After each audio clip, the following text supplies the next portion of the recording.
In this video, we're going to talk about one of the most common mistakes we see amateur rugby players make.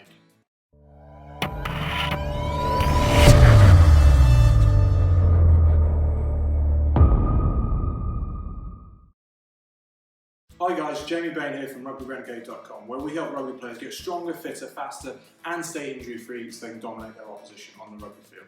Today we're talking about one of the common mistakes we see with rugby players either we work with or who come asking us questions on social media, etc. And that's doing too much, too soon, not recovering properly. And the way we're going to help you understand how you should organise things and how it should work is by looking at general adaptation syndrome. How this will help you work is help you understand stress, fatigue, and how you actually adapt to training and respond and hopefully get better and improve your performance. So if you look at the graph, on this axis we've got physical readiness. Obviously the higher up here you go, the fitter you are, the better your performance is going to be, and the further you go down on this end of the axis, the more fatigue you're going to get and the worse your performance is going to be. And we're just going to use this to show you how you respond to a training session. So we'll assume this is your current level of physical readiness, and we're going to train here.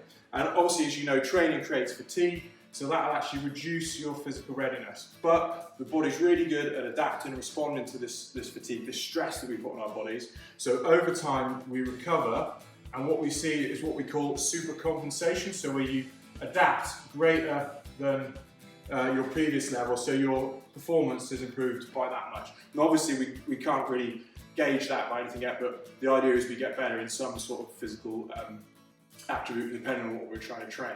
So what we want to see over time is we want to train either on the way up or just before the way down, because obviously we don't want to come back down. If we don't train soon enough, we come back down to here. If we don't train even longer, we'll go down and get worse. So I do want to train here, so we get another bit of fatigue, but then we have that super compensation and increase again. And over time, we just stimulate, adapt, improve, stimulate, adapt, improve, and we keep improving performance as much as possible. Like I said, the big mistake we see with some of our players we work with and guys just getting in touch and asking questions is doing too much. So this is why rugby is so tough to train for, because we've got to be explosive, fast, strong. We've got to have good aerobic and anaerobic endurance. There's so many things to train, and that's not including our, our tactical, technical training, skill training, things like that, which are obviously massively important. So we need to do enough to improve, but not so much to be fatigued. And what we often see is like I said here, we'll first session here, produce that fatigue, start to adapt, but we'll be too keen, we won't allow ourselves to recover, we won't do recover with that, as we train again, and that'll produce that fatigue there.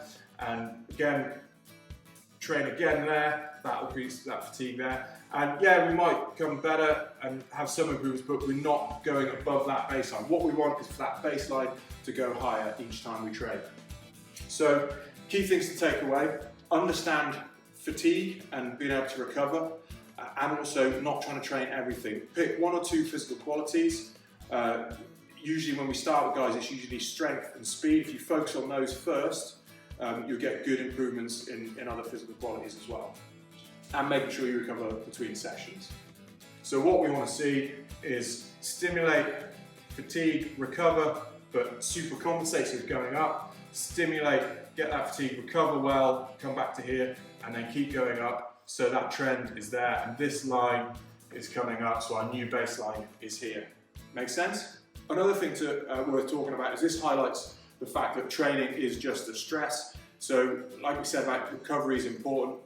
You also need to consider your other activities away from your physical training and your rugby training. So for instance, if you're a student and you've got loads of exams, you've got loads of studying, that's more stress on your body, and your body just adapts to stress in the same manner. So you need to take into account those periods where either work or school or uni, college is really intense, and you just need to dial back your training.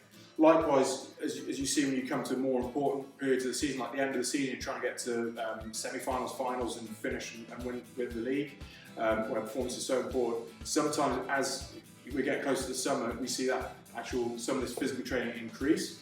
Problem is that it produces more stress, decreases our performance come match day, which we don't want. So those are the times when you want to taper off. Just remember, any kind of stress will affect your performance. You've got to take everything into account. Of course, if that's all too technical and you want all your training planned out for you in a sensible way that we've trialled, with professional athletes and with hundreds of Rugby Renegade athletes. Check out our membership program, which is periodised for the time of year you're in, or get in touch and apply for online coaching, where we work with you one-to-one to give you a personalised individual program to get you the best results and improve your performance. If you like this video, please like it, share it, and any questions, tap us up in the comments below, where we'll be delighted to be able to answer them and help you improve your performance.